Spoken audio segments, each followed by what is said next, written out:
Hello everybody and welcome to the third Shreveport Rouxgaroux Coaches Show, shot here at Flying Heart in the East Bank District of Bossier City, Louisiana. We got a lot of unfamiliar faces at the table tonight, so I'll let everybody go around the table and introduce themselves, starting with Coach Richie. Hey, everybody knows me. I'm Coach Richard. I'm the O-line, D-line coach. I'm AJ Jefferson. I'm an athlete right now. Coach Blair, quarterback coach.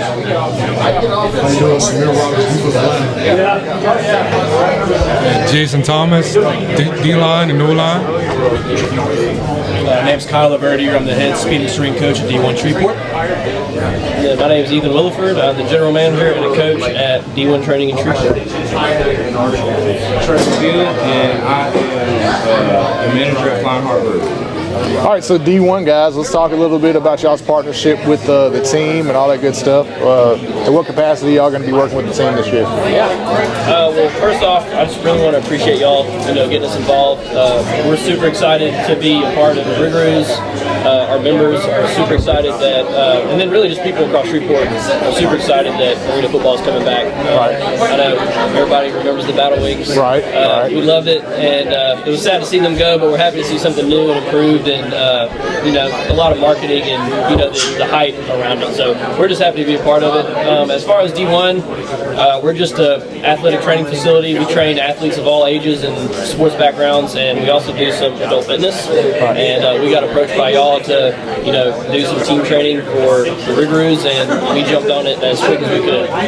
We see the potential for greatness in the Rouxgaroux and the impact that it's going to have on Shreveport and Bossier and the surrounding community. And so we wanted to be involved in getting these guys in shape for the season to come. So awesome. Hopefully they've been doing the work in and getting ready, and we'll see how it goes. But we're excited, man. Do you have anything to add to that, brother? Yeah, absolutely, man. So first of all, as a speed and string coach, it's awesome to have a professional football team in the facility, working with guys from all aspects, O-line, D-line. Also just to see their development from their training to their combine to training in our facility, to see their progress throughout the season, and hopefully we make a run playoffs. So we're excited to get started. Richie, what you had to say? Yeah, that first week, he's going to put these two guys are going to put these players through hell. There's going to be a lot of puking, we'll see if you can handle it. Yeah, y'all got a glimpse of it. And yeah, we're coming in with 50. Their goal is to make sure to get down to 36, make people quit. I mean, our goal is just to get y'all prepared for the season.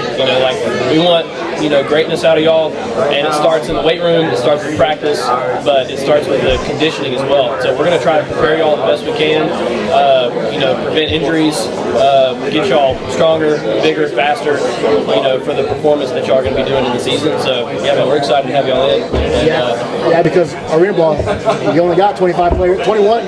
Only 21 can dress out, so sometimes you have players like you guys want to go both ways and stuff like that. It's their job to get you ready. Yeah, we're going to get you there. Might not be fun, but we'll get there. It's going to be good, man. So players, starting with AJ, man, tell me a little bit about your background, where you've played, kind of your experience in the game of football. Yes, sir. I went to Fell Park in Evangel High School. When I graduated in 2016, I chose to go to the semi-pro route. Okay. I played semi-pro with Shreveport Bossier Knights. My main team will be the LA Tigers that I play indoor and outdoor football with, from the grade 8 to the 9-man and to the 11-man. Sweet. What about you? So I started out playing football at 9 years old. Playing defensive line, and after I left Ruston High School in Ruston, Louisiana, I played football at Grambling State University for 5 years. I recently did the pro day last spring in 2024. Things didn't work out, so I'm just trying to get a redemption journey going here, trying to start something new. Sweet. What about you, brother? I started off playing off the airline, then I transferred to Texas in the Dallas area, played at Lovejoy. Decided to come back home for my senior year and play with my family in Albany. And from there I signed to Arkansas on the summer. Figure out college wasn't for me, so I decided to go to semi-pro route in the OFA, try to see what I can do from there. Sweet. Well, Trey, man, tell me. So I get to hear this from everybody, but I haven't got to hear this from you yet. So What aspect of the season? What are you looking forward to the most? Absolutely, the points. I like to see scoring. Offense, obviously, it's exciting football. I know Battle Wings. I used to be a diehard Battle Wings fan when we had the team here play football, so I'm familiar with sports. Sports fanatic, obviously, that's why I like where I work at. We seen the opportunity to, once the team came in, I just said, hey man, what do y'all think about this? Obviously, with the way that we work, we're locally owned and operated. Everybody from the top to the bottom is around this area, so we all wanted to be a part of it with the community, bridge the gap. Obviously, something for the kids to go do, something for us to go do, and it's an opportunity to bridge both. Like, y'all want to eat, we want to drink, we want to have a good time, family atmosphere, but we love football down here. Then we got local guys, you know, we got people coming from different states. I reached out, Richard came in, we hung out a lot, everybody liked him. They were like, hey, let's see what we can do, put it together. Now we're just excited for you guys to see the process, see what's going on inside, and then just to see what the season's gonna look like. We also encourage the fans to come out, come here, sample, we get to go back and forth with each other and just support the community. So I'm super excited about the season coming forward. Also, with what it's going to look like, what's the stadium going to look like, what's the inside going to look like, how's the crowd going to look, what cool stuff we can do from that, and then just getting to know these guys and then everybody as we move forward in a good relationship. And I hope that this continues. I'm excited personally because, once again, like I said, this is something that came from our just on a whim, like let's see what happens. You never know if you don't open your mouth, right? So to go from that to like what we're seeing right now, it's exciting and it's blessing. We're ready to go. Sweet. So, training standpoint, I kind of would like to delve into what does the training regimen for these guys look like? Because you're saying you're trying to get them to quit. So I'm curious to see what that looks like. First things first, when we're talking about in-season training, number one thing we're trying to focus on is injury prevention and staying healthy throughout the season. Right. So when we're talking about in-season training, there's a couple things we're really trying to hone in on. Number one, we're trying to maintain our strength and our power that we gained through the off-season. Obviously, we didn't train them during the off-season. We still have some time in the preseason to get them conditioned. Hopefully, they're training on their own. That way, when they get to our training cycle in season, they're already primed, their body's ready to go. If they're going hot without any type of conditioning, more than likely they'll get pulled a hamstring and get injured. So my goal as a coach, number one, is to keep them safe, minimize risks, but also increase their flexibility and mobility throughout the season while also not overtraining but getting them primed for season play and gearing up for the postseason. So when I say make the quit, you have a lot of these guys that play college ball and high school ball, and when they sit on the couch, they think they can come in and play arena ball with no conditioning and training. So that first 2 or 3 days, I want them to run their butts off. Right. Because, like I said, we only have 4 days of camp before our first game. Right. And then after that preseason game, our second game, we played the defending champs, Belmont Beef, that hasn't lost a game in 2 years. So all I want to know who's in shape and who's ready. Who's not. Yeah. Right. And, you know, our biggest thing is, like he was talking about injury prevention, but we want to hold these guys to a higher standard. You know, if any of these guys played college ball, like I know you did, you played at Grambling, like you have a set strength and conditioning program, you have standards that need to be met, and if you don't meet those standards, then you don't play. You know, like if you don't show up to strength and conditioning, you don't play. If you don't hit your maxes or, you know, do your workout, you don't play. And so, I don't know how it is in other teams, but like we're trying to set a standard early of like what these guys need to hit, and we try and, you know, even from our 7-year-old classes all the way through our adult fitness classes, we hold all of our members to a standard of like, here's a performance level that we want you to hit and that you can achieve, and we want that to continue through, you know, every aspect of D1 training and whatever footprint that we go on. And so these players are going to be held to a standard. We already sent them the program to do on their own, you know, no matter where they're at in the country, and we expect them to come to training, you know, February 17th, ready to go and geared up and, you know, not puking on our field.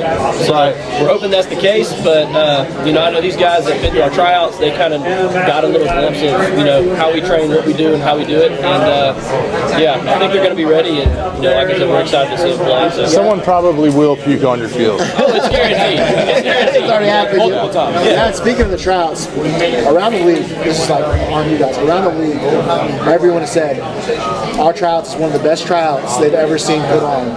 Right. Yeah. So what did that entail? Let's get deeper into that. What did the tryouts entail? Yeah, so we kind of split the tryouts into two. Obviously, like, it's a football tryout, so we want the guys to do football.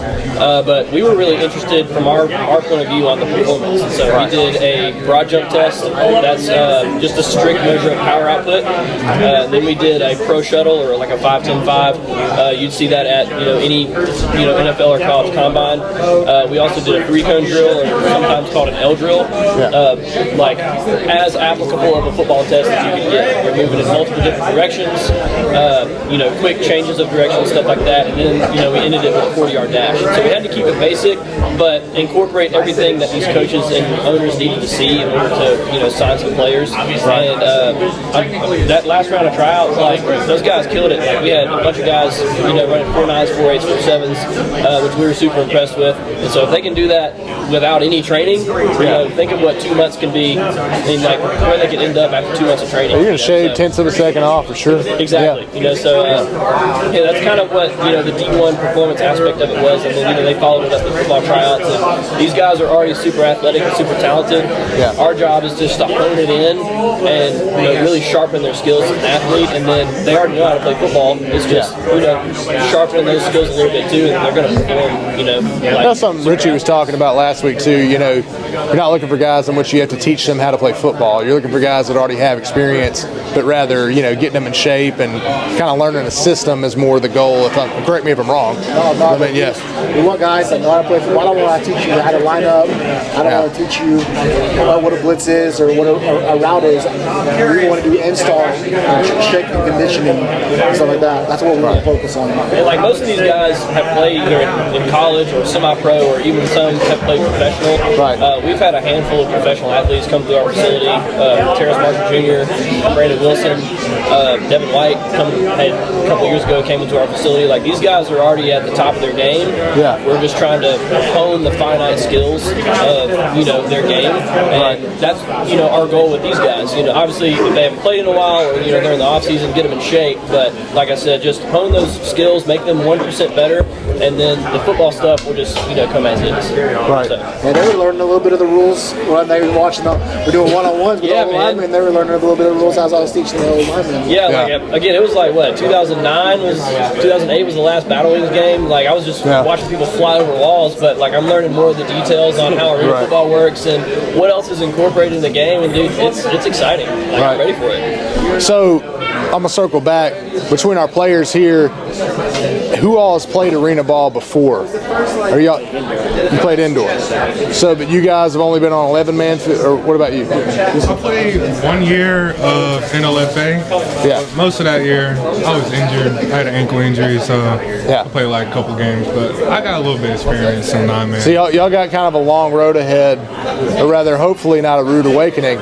But it seems as if, though, usually that transition, as we talked about, getting used to the wall, getting used to the shorter field, the speed, everything. I see NFL players that are amazing in the NFL. They hit that wall one time and they're done. That wall. That just like on a 40 dash, how a laser is humbling. That laser don't lie. That wall humbles a lot of receivers, a lot of running backs. Right. When you get knocked over that wall, It's a different story. So I want to speak to your playing experience a little bit. Let's go over here. So you played. Let me think. You played at Fair Park. So what year was that? 2016. 2016. From 2012 to 2016. So you had Mike Green, didn't you? Yes, sir. So I played for Mike Green too. So let's talk about that a little bit. I mean, what was your experience overall playing with him? A real stand-up guy. Like, he taught me the game well. I worked with him as an offensive guy at first, but he was big on defense. Yeah. And then my senior year, my freshman year, I started watching with him. Yeah. My sophomore and junior year, I left to go to Fair Park. Left to go to Advantage. But I still came back my junior year and finished my junior and senior year at Fair Park. Yeah. So I ended up graduating from Fair Park and with Coach Green. So you were you the last class to graduate from Fair Park? 17 was the last class. Okay. I know it was creeping up on that. So I mean, as far as from a standpoint of high school, we kind of encompass your high school and your semi-professional experience to this point. But I've asked a lot of the guys the same question, and I'd like to ask you the same question. What is the biggest takeaway from your early playing career that still you remember till this day, in terms of like, what are some of the biggest hurdles that you faced? How'd you overcome them, and how has that shaped you into the player that you are now? I used to, I'll admit it, I wasn't coaching yet. Right. Now I'm coaching. It took a lot. It took a long journey to get to where I'm at right now, and that's being coaching.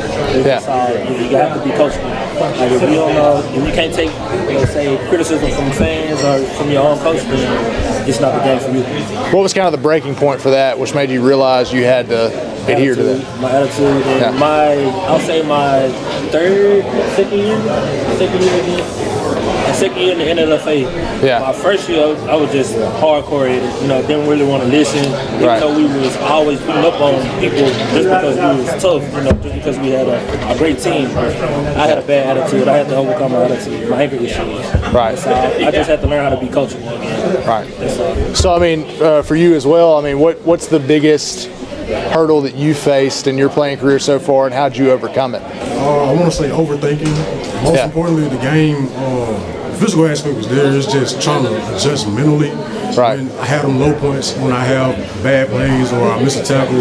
Getting out of my head and just remembering, just keep playing. Right. I struggled with confidence a lot, during college, even though I, did my thing on the field. Right. Like I said, when I mess up, I get my head real bad and start overthinking and feeling like I'm not good enough or I'm not adequate enough as a player. Or feeling like I just don't belong there, honestly. But I just have to tell myself, keep going. Yeah. What is it? Like self-humbleness. You gotta be able to humble your own self. You gotta be able to pick your own self up at times. Yeah. Like most of the time, coaches ain't gonna always be there to say, "Oh, well, you're not moving right as you're supposed to." Right. It's your time to tell your own self, like, you gotta push it. It's time to push. Everybody not gonna always have that. Look over you. Right. It could be another person right on the side of you that's in the same position. They fighting at the same position as you. Right. You gotta be able to make yourself know, like, hey, it's time to go.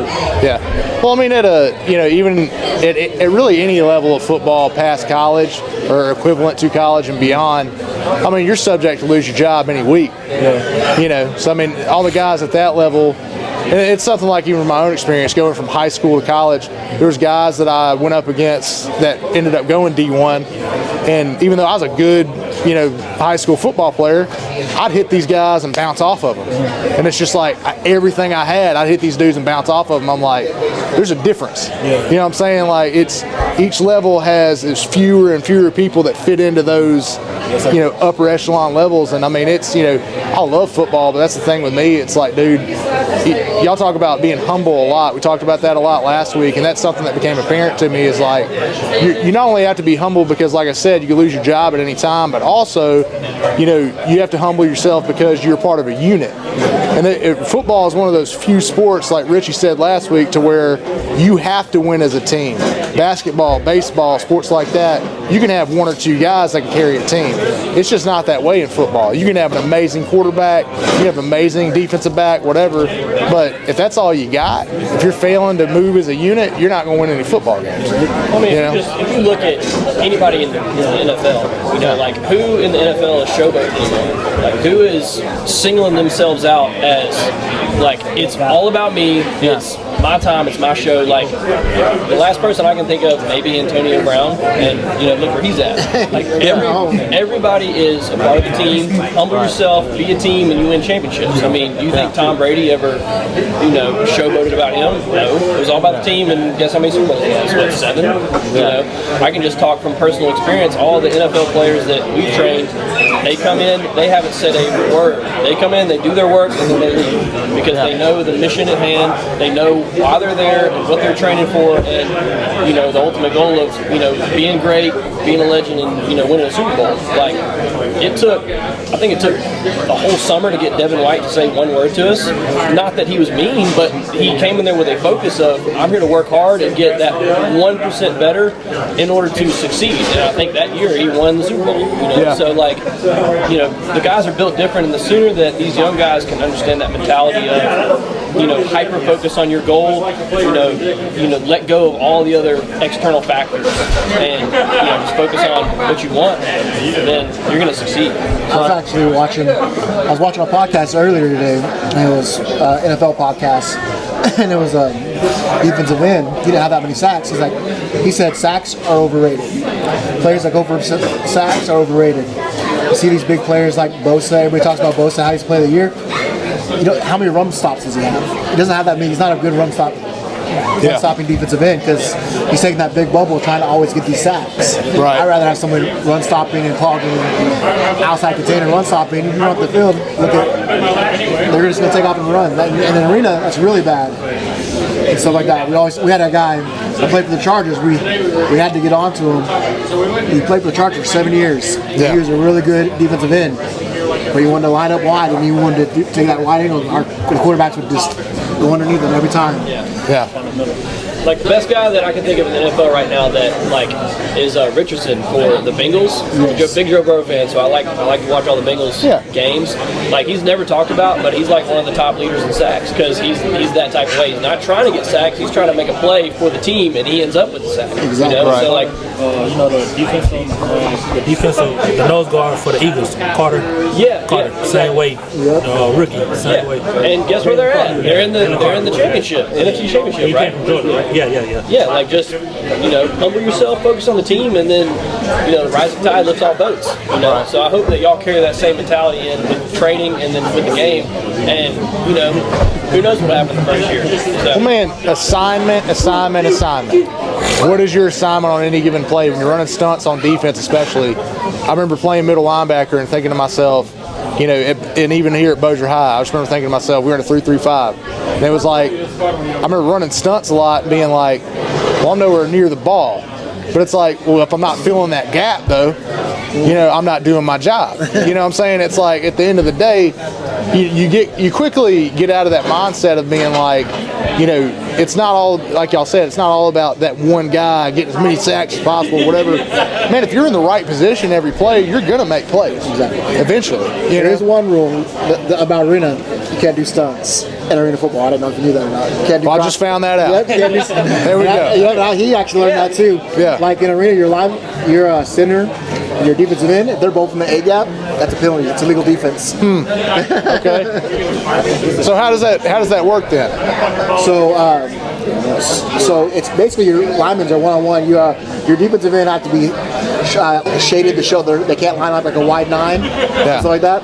So you'll still have your your slants and stuff. So if you know the nose guard is going to go to the opposite A gap, defensive end can go into that A gap as well. But when it's just a regular pass rushers up, you don't know what A gap the nose guard is going to take. Yeah. So if you guys both end up in the A gap, it's illegal defense. Wow. That's interesting. Man, it is very much an offensive game. Yes, it is. Yeah, it's like, how many points can we score? The defensive end, the defensive line, they always have to be in a 3-point stance. Like your defensive end can't be in a 2-point stance. Yeah. They have to be in a 3-point stance. If their hand comes up before the snap, it's illegal defense. Wow. Yep. So, relay that question to you as well. Toughest moment in your playing career to this point, how'd you overcome it? Probably coming into high school as a freshman. I started playing as varsity, but I was undersized as a D-lineman. First year playing D-line, and man, it just, Coach Meeks just put it on us as technique, the little things, right. And I'm so happy that he taught that to us, because it doesn't matter how much bigger, how much stronger, how much faster you are. If you don't got better technique than me, then you're not leading. So like, that was the hardest part, just learning the technique, because mentally, that was hard for me, just seeing people just like blow up on me or pancake me just so easily. So just getting that technique down and just learning that advantage has really helped me a lot, just even going into college or going into new places. So tell me again, what position are you playing? Running back. He might be running back. He's told. Whatever I'm told at the moment right You're now. touching the ball. Yeah, You're touching the ball. And you're DN, Defensive tackle, like I said, whatever coach wants to play out there. tackle in, and then D-line, no-line, same thing. It don't matter. You want me there, I'm there. okay. Yeah. And another thing you don't know, I don't know if you know this, linemen in a ball can go out for passes. I actually do remember that. I remember that aspect of it. Yeah, that's what y'all were working on. Yep, you got to declare, you got to raise your hand, and you go out for passes. Yeah, that part of it is really cool. Like linebackers, they declare still too. They have to declare the blitz. As a linebacker, you have to declare if you're blitzing. You have to raise your hand. So we tell our linebacker to raise his hand every play, even if he's not blitzing. Yeah. So, and we always tell, Now, do y'all have specific plays that like work around the lineman? Like, say y'all call a play and the lineman declares, like, is that the we have concept to get it to a lineman, or is it kind of just like an audible? Or No, we have concepts like usually it's like 3rd and 1 or 3rd and 2. Okay. Yeah, just have them run a little 3-yard roll. Yep. Roll a little 3-yard out. Like when I was playing arena ball, I was second in touchdowns as a lineman. Yeah. Mike, you want me to single you out again? Let's go. I'm ready to talk. You ready this time? You got a couple drinks in Oh, you got a couple drinks. Everybody else is already copped, so He's I'm not a ready. cop today, guys. He's off duty. He's not a cop today. Hey, man. So, have you been able to? So, let me ask kind of you and Richie the same question. Is there anybody else in town now that wasn't in town last week? Have you been able to see anybody like? Still the same people. I've been at work, so Yeah. I can't really say that I've seen the same people as Richard has. Right. He sees them before I ever get to see them. Yeah. Yeah, we have a couple guys that are linemen's coming in maybe next week, and then our quarterback should be here on the 1st. So, where's the quarterback from? He's from Chicago. Okay. And right now he's living in North Carolina. So, what is his name? What is his background? Boone. We call him Boone. What's his first name? Darren Boone. But he played. What do you play college ball at? He knows where he played college ball. He played Somewhere State University. He won a championship. He won a championship in Mexico. He won a championship in Europe. He won a championship in France. He played arena ball for us. He actually, our first team, our last 3 games, he had a partially torn Achilles, and they told him, "You're not gonna hurt it any worse. You're not gonna make it any better. But we recommend you not play on it." He's like, "I'm finishing the season." Did he rupture it? Huh? Did he end up rupturing It's a it? partial tear. So did he remain a partial tear? And Yeah, okay, they that's taped it up, good. remained we told him not to run, but there was this one game he actually tried to hurdle somebody with a partial torn Achilles. It was the funniest thing ever, but it was scary too. But So that's the kind of guy we got at the quarterback position. he has a cannon in his arm, and when he has his legs, he can run. Sweet, good deal. Makes my job really easy. Yeah, if you have a good quarterback, then you kind of take the credit for it, you know? That's right. Yeah, it'd be like, his success is based upon my coaching. Exactly. And the thing is, he's really good at quick reads, and arena ball. Yeah. That's what it has to be. Everything's super quick. So, I already asked Trey this, but I haven't really asked the rest of the guys this. I mean, what is the main thing that you're looking forward to as far as, getting into arena ball and especially playing for this team? You're a local guy. I mean, that part has to be really cool. Yeah, I'm known for football actually in my city, so Yeah. I've always just wanted to be on, be that guy in football, be that person to help my mom out. Yeah. I always had a goal. I gotta take my mom out the hood, as everybody say, but Yeah. make a better living for my mom, make a better living for me, make a better living for my kids as well. But I just want to, keep the game going, send it all down to my sons. Yeah. Just keep my name alive. Yeah. What about you? Just really genuinely having fun, like football, one of the only 2 things in my life that genuinely makes me feel free. Yeah. Outside of just living, but by the grace of God, I'm getting another chance to play football, getting ready to strap another helmet on, shoulder pads. I'm just ready to go out there and have a ball. Yeah. What about you, brother? The main goal is I want to inspire the kids. Like growing up in Shreveport, you hear a lot like just wasted talent. It's like everybody, like there's so much good people here, but they get sucked into life or the streets or like this and this happens or they're not confident enough because like they didn't go to college and they can't do anything else. And I just want to be that person that, hey, you can do this even though you didn't go to college. Hey, you can do this even though you feel like you're not good enough to go anywhere else. I just want to be that light to shine on Shreveport. Sweet. So when you said what practice begins February 16th? February 17th, not Monday. 17th. Yep, February 17th. First game 21st, so we got 5 days. Okay. And then you got your guys morning and evening, 2 days until first game, correct? Basically 3 days. We'll start practice at 7 in the morning, and we'll practice till 10. And right after practice, we send them over to the strength and conditioning guys. They got them till 12, and then they got like a 5-hour break, and then at 5 o'clock we start practicing again. Right. So where are we practicing? Only at D1? Exclusively at D1? No, there's a little soccer facility behind D1. What's the name of it? Shreveport Indoor Soccer. Yeah, Shreveport Indoor Soccer. That's where we're going to be practicing. They have a full indoor field that's basically the same dimensions as our arena. So yeah, good run out your stunts. So that's another thing too that I'm kind of curious about. Have y'all kind of formulated?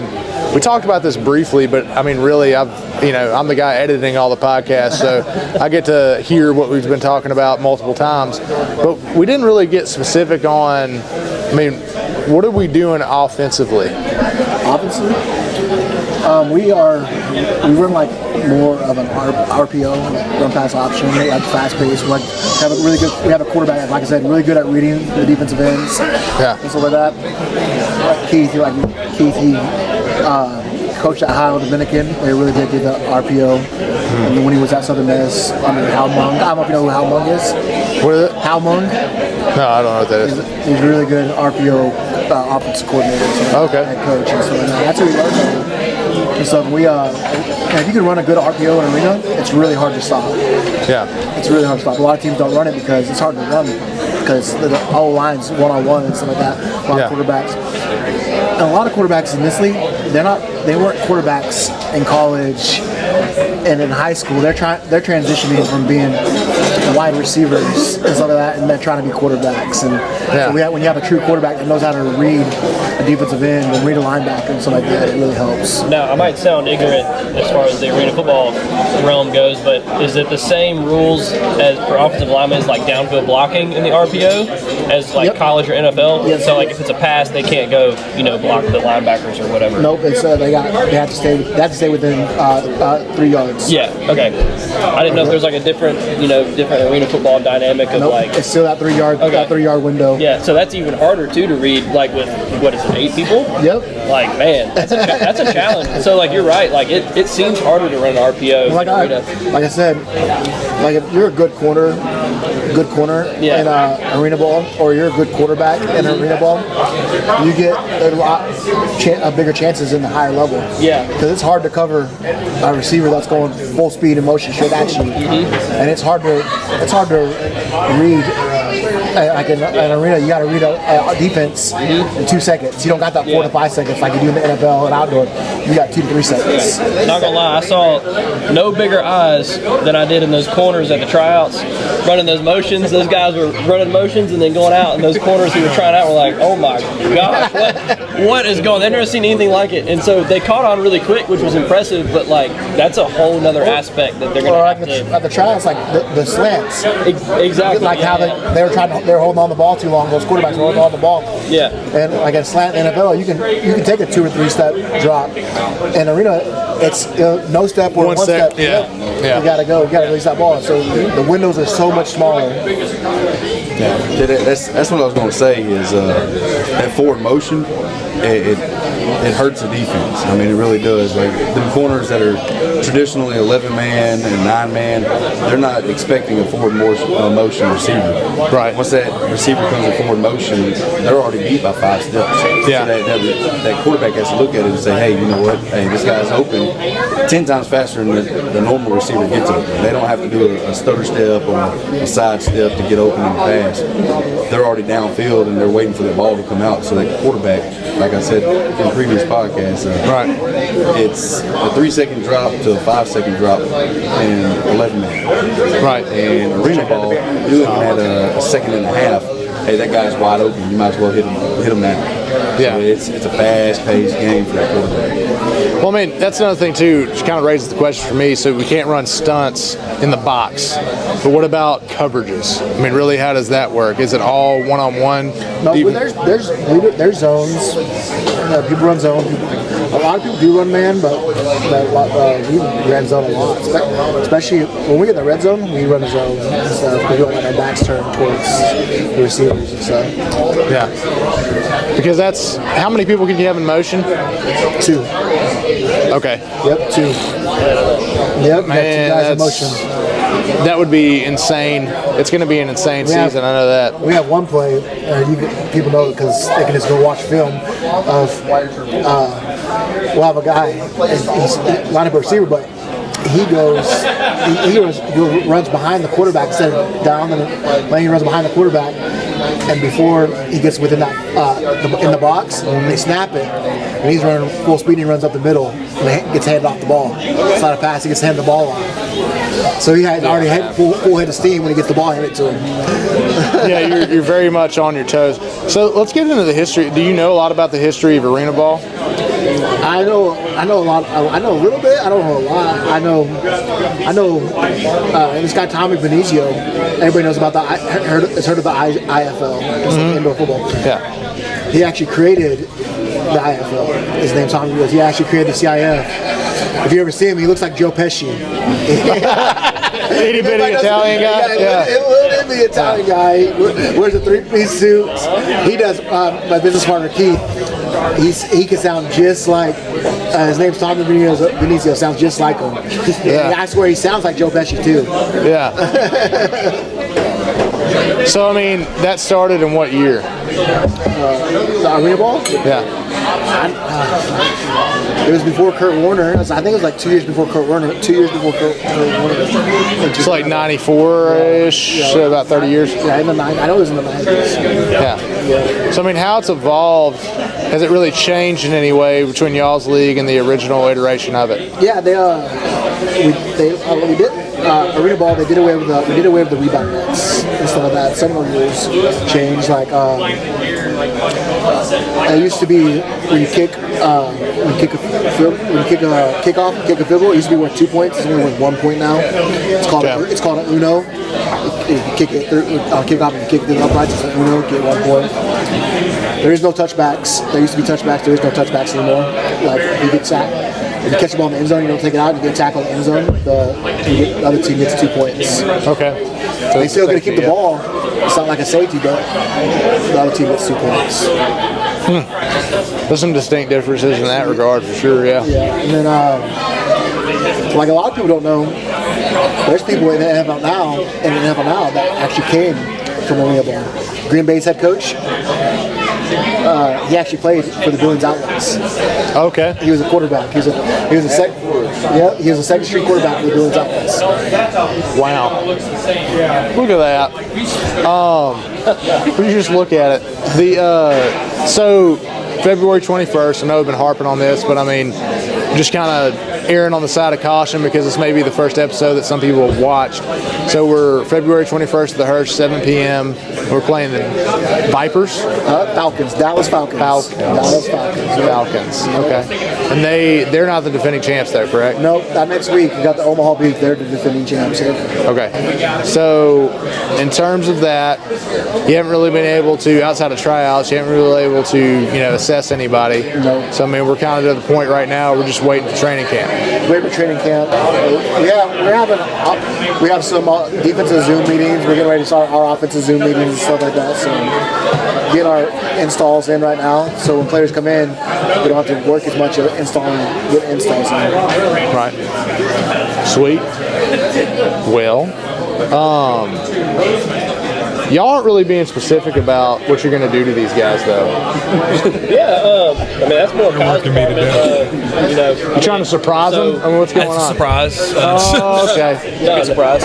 Yeah. No, basically it's going to be intense. Right? We want to make these guys work, make these guys perform, but also since it is in-season training, it's not going to be over the top. We're still doing 2-a-days, but we're still trying to get these guys to where they're hitting their plyometric jumps, working on their reaction time, hand-eye coordination, but also hitting some accessory lifts, we're hitting some unilateral, upper body, lower body, rotational strength, a lot of football-specific things that they're in season. Trying to maintain that strength, but increase their power output. That way, when they get to a game, they're being more explosive, they're cutting faster, they're accelerating quicker, they're at top speed faster.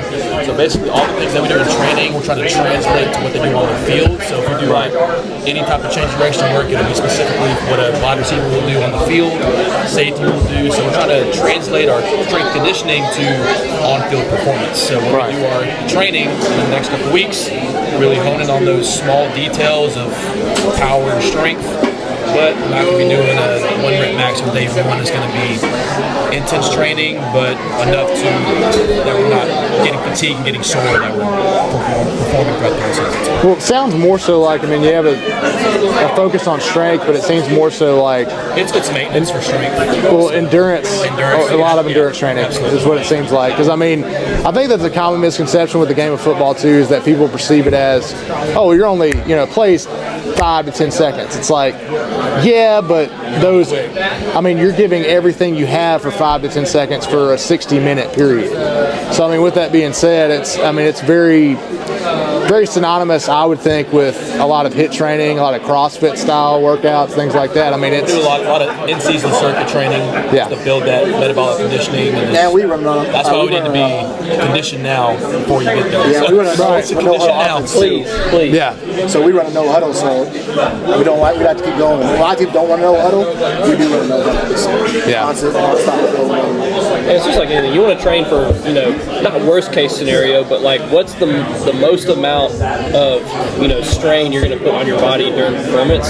So we want to obviously prepare you for that. And then if you're not running no huddle, or there's, timeouts, or you're off the field, like then, yeah, you're going to be prepared for that. But what happens if you're, down by 2 and you're trying to score? Like we want you to be prepared for that scenario specifically. Yeah. And, that's what we're going to get these guys prepared to do.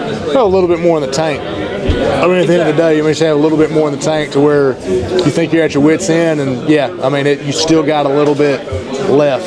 I mean, that seems to be kind of the name of the game where that's concerned. But we're reaching almost that hour mark, so I want you guys to kind of give shout-outs around. I mean, Richie, we can start with you. I just want to thank D1 for all the work they've already put in and all the work they're going to be doing. I'm excited to be part of them. I want to thank Flying Hard for everything they've done for us. I'm excited to continue this partnership. And I want to also thank Red Wolf Media, because you guys appreciate a lot of work for us too. Absolutely, man. What about you, Bubba? First, I want to thank, thank the Rouxgaroux team, for giving us this opportunity to come back, to perform. Yeah. I also want to shout out to my LA Cyber team, shout out to my family, my friends. This for y'all, that's normal. That's what I do. Mike. I want to take a shout out to the community, Shreveport Bossier, showing the love and support for this team coming in. We appreciate y'all taking all these players in and showing them the love and support that Louisiana normally does. Come out and watch us play. All right. I just want to decide God most importantly, because without any of this, without him, nothing would be possible. None of this would be possible. Shout out to Coach Richie, me getting a chance to meet him and getting to know him and get under his wing and learn from him. And most important, my parents. Just shout out to my parents, and I want to make them proud. Yeah, straight. I want to shout out to my team, the community, Richard, you guys for coming out, all the fans that we're going to see, my bosses, you guys are awesome. Thank y'all for letting us have this opportunity. Thank you guys for being a part of it. And I want to shout out to my mom and dad and my kids. I love them. Big special shout out to OD line coach out there in Airline, Coach Stowell. Gave me everything I needed to know to do everything I've done, and I really appreciate it. What about you, brother? Shout out D1 coaches, all their hard work, dedication, where it's Rouxgaroux tryouts, all the work they do with our classes, adult training, just their dedication, hard work. Really appreciate that. So shout out to them. Yeah, and kind of piggyback on that, like our coaches this year and last year and this coming up in 2025, they're really committed to the image of D1. What we put out in the community. So again, shout out to all of our staff. Shout out to the owners. Both majority minority owners for taking a chance on, you know, Shreveport and, you know, investing, you know, time, money, effort, and, you know, everything into Shreveport. Like, we've got a community, and I'm super excited that everybody's getting involved. Everybody wants this, and I think it's just going to be a really good thing, you know, for Shreveport Bossier, getting everybody excited and, you know, getting out of their comfort zone, but, you know, just being involved. Shreveport's got a lot of potential. I've grown up here my whole life, been involved here my whole life, and everybody wants, you know, successful things, you know, sports, community, outreach, all that stuff. So, yeah, thank y'all for just taking a chance, and then thank y'all for, you know, approaching us and wanting to be involved. We're super excited for our partnership, and, you know, shout out to all the athletes who tried out and the ones who made it. Like, y'all took a chance on yourselves, and, you know, you showed up, and, you know, you got what you wanted, so now's the time to work, you know. So good job on taking a chance on yourselves. Be proud of yourselves, but, you know, the work's coming, and y'all be ready. So. And yeah, Ethan wants to say, he forgot to say, he will challenge anybody to the shuttle. Come on. If I wasn't working, I would have tried out. Let's go. Well, man, we'll see y'all next week. Thanks for tuning in to episode 3. We'll see you next week for episode 4.